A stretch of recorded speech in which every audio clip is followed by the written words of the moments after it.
दोस्तों, पश्चिम बंगाल की राजनीति में हाल ही में एक ऐसा भूचाल आया है जिसने दशकों पुराने सारे समीकरणों को पूरी तरह से पलट कर रख दिया है। आज के इस खास विश्लेषण में हम बात करेंगे उस मास्टरमाइंड की, उस रणनीतिकार की, जिसने इस महापरिवर्तन की पटकथा लिखी। जी हां, हम बात कर रहे हैं शुवेंदु अधिकारी की, जो हाल ही में पश्चिम बंगाल के पहले बीजेपी मुख्यमंत्री बने हैं। एक ऐसा नाम जो आज पूरे देश की राजनीतिक चर्चा के बिल्कुल केंद्र में है। आप जरा इस बात पर गौर कीजिए, आज जो व्यक्ति बंगाल की राजनीति में सबसे ज्यादा ताकतवर माना जा रहा है, अगर आप उनके डिक्लेयर्ड एफिडेविट को देखें तो उनकी कुल संपत्ति सिर्फ 85 लाख रुपए है। स्रोतों के अनुसार इतने बड़े पद और रसूख के बावजूद उनके पास ना तो अपनी कोई कार है और ना ही कोई सोना है। ना हैरानी की बात, उनका ये सादा जीवन और उनका इतना विशाल राजनीतिक कद, ये दोनों एक बहुत ही गहरा विरोधाभास पेश करते हैं।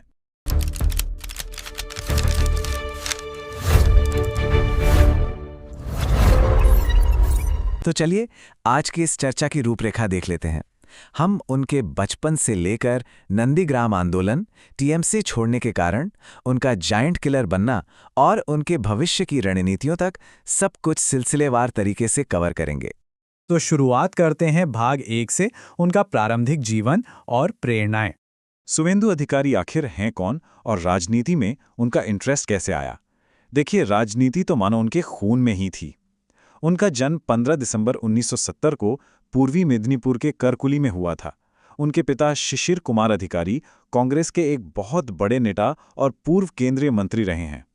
तो जाहिर सी बात है, ग्रामीण राजनीति के दांव-पेंच उन्होंने बचपन से ही अपने घर में देखे। साथ ही आरएसएस की शाखाओं से जुड़कर उन्होंने कड़ा अनुशासन भी सीखा। और उनका पढ़ाई के प्रति समर्पण देखिए। 2011 में 41 साल की उम्र में उन्होंने डिस्टेंस लर्निंग के जरिए आर्ट्स में मास्टर डिग्री हासिल की। एक और बहुत ही दिलचस्प और व्यक्तिगत बात है, 55 वर्ष की उम्र हो चुकी है, लेकिन उन्होंने आज तक शादी नहीं की है। क्यों?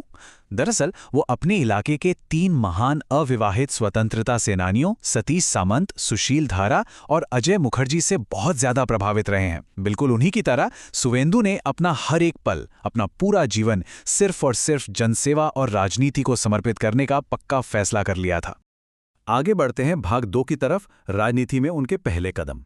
एक राजनीतिक परिवार से होने का मतलब ये बिल्कुल नहीं था कि उन्हें सब कुछ प्लेट में सजाकर मिल गया। उनका संघर्ष काफी लंबा था।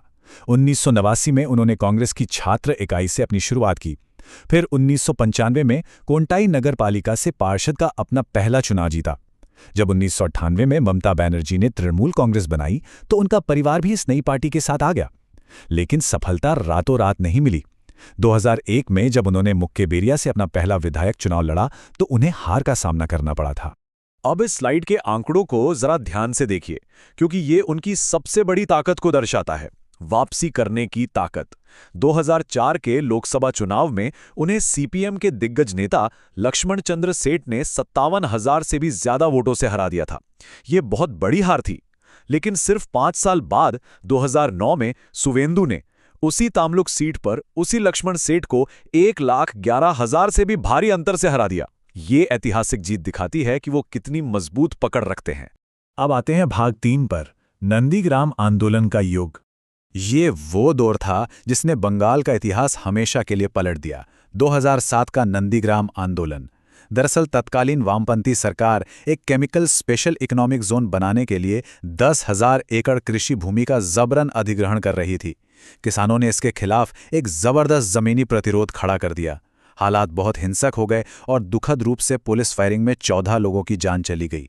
इस घटना ने पूरे देश को झकझोर कर रख दिया था। और इस पूरे आंदोलन के जो मुख्य रणनीतिकार थे, जो असल ग्राउंड कमांडर थे, वो कोई और नहीं बल्कि शुवेंदु अधिकारी ही थे। उन्होंने गांव-गांव जाकर कैडर बनाया और आंदोलन को दिशा दी। यही वो आंदोलन था जिसने 34 साल पुराने वामपंथी शासन की जड़ें पूरी तरह से उखाड़ फेंकी और अंततः ममता बनर्जी और टीएमसी को सत्ता के सिंहासन तक पहुंचाया। भाग 4, टीएमसी से नाता तोड़ना। तो फिर ऐसा क्या हुआ कि जिस पार्टी को खड़ा करने में उन्होंने अपना खून पसीना बहाया, उसी से उन्हें अलग होना पड़ा? स्रोतों के मुताबिक ये बगावत कोई एक दिन का फैसला नहीं थी। इसके पीछे कई बड़े कारण थे। पहला, उन्हें लगा कि पार्टी अपने मूल वैचारिक सिद्धांतों से भटक गई है। दूसरा बड़ा कारण था परिवारवाद, खासकर अभिषेक बनर्जी का पार्टी में बढ़ता हुआ रुतबा। जमीनी नेटवर्क बनाने के बावजूद सुवेंदु खुद को किनारे महसूस कर रहे थे। और एक जो बहुत ही व्यक्तिगत कारण सामने आता है वो ये कि 2020 में जब वो कोविड संक्रमित हुए तो टीएमसी टॉप लीडरशिप ने उनकी कोई सुध नहीं ली, लेकिन अमित शाह ने उन्हें 2 बार फोन करके उनका हालचाल पूछा। इस छोटे से पर्सनल टच ने उन पर बहुत गहरा असर डाला। इसके बाद जो हुआ वो एक बेहद कैलकुलेटेड और तेज राजनीतिक कदम था। 26 नवंबर 2020 को उन्होंने एचआरबीसी के चेयरमैन पद से इस्तीफा दिया। अगले ही दिन परिवहन मंत्री का पद छोड़ दिया। 16 दिसंबर को विधायक पद से भी इस्तीफा दे दिया और फाइनली 19 दिसंबर 2020 को उन्होंने आधिकारिक तौर पर बीजेपी ज्वाइन कर ली। इस एक फैसले ने बंगाल की राजनीति में सुनामी ला दी थी। भाग 5 जायंट किलर का खिताब हासिल करना। यहीं से शुरू होता है उनका सबसे आक्रामक दौर। 2021 का नंदीग्राम चुनाव सिर्फ एक चुनाव नहीं बल्कि एक मनोवैज्ञानिक युद्ध था। उन्होंने खुद मुख्यमंत्री ममता बनर्जी को 1956 वोटों के बेहद करीबी अंतर से हरा दिया और साबित कर दिया कि सत्ता अजेय नहीं है। लेकिन असली नॉकआउट पंच तो 2026 के चुनाव में आया। सुवेंदु ने मुख्यमंत्री के सबसे सुरक्षित माने जाने वाले किले भवानीपुर में घुसकर 15,105 वोटों के भारी अंतर से जीत दर्ज की। इसे कहते हैं दिग्गजों को हराना। उनकी इसी बूथ मैनेजमेंट और आक्रामक रणनीति का सीधा असर 2026 के विधानसभा चुनाव के नतीजों में दिखा। एक विशाल जनादेश सामने आया। बीजेपी को 206 सीटें मिली, जबकि टीएमसी 81 पर सिमट गई। और इसी ऐतिहासिक जीत के साथ 4 मई 2026 को सुवेंदु अधिकारी पश्चिम बंगाल के 9वें मुख्यमंत्री बन गए। और अब भाग 6 उनका निजी जीवन और भविष्य की रणनीतियां। ये सफर बाहर से जितना शानदार दिखता है, निजी जीवन में उन्होंने इसकी उतनी ही भारी कीमत भी चुकाई है। स्रोतों के अनुसार इस पूरे बगावती दौर में उन पर भयंकर राजनीतिक दबाव डाला गया। यहां तक कि उनके पीए चंद्रनाथ रथ की दुखद हत्या भी हुई। कानूनी मुकदमों की तो झड़ी लग गई।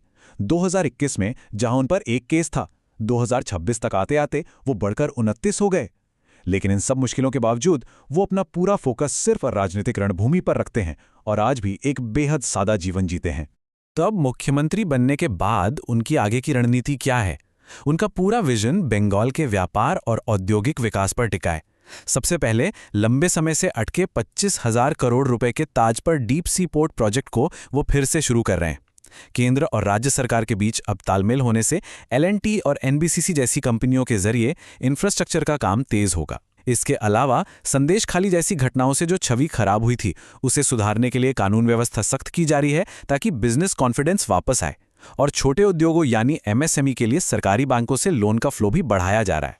तो दोस्तों, सोचने वाली बात यह है, एक साधारण छात्र नेता से शुरुआत करके दशकों पुराने राजनीतिक किलों को ढाने वाले किंग्स लेयर और अब मुख्यमंत्री तक का उनका सफर वाकई कमाल कर रहा है। लेकिन असली सवाल अब यह है, क्या सुवेंदु अधिकारी ही वो रणनीतिकार साबित होंगे जो आखिरकार पश्चिम बंगाल के खोए हुए आर्थिक गौरव को वापस ला पाएंगे? आप इस बारे में क्या सोचते हैं? इसी सवाल के साथ आज का ये विश्लेषण हम यहीं खत्म करते हैं। जुड़ने के लिए आपका बहुत बहुत धन्यवाद।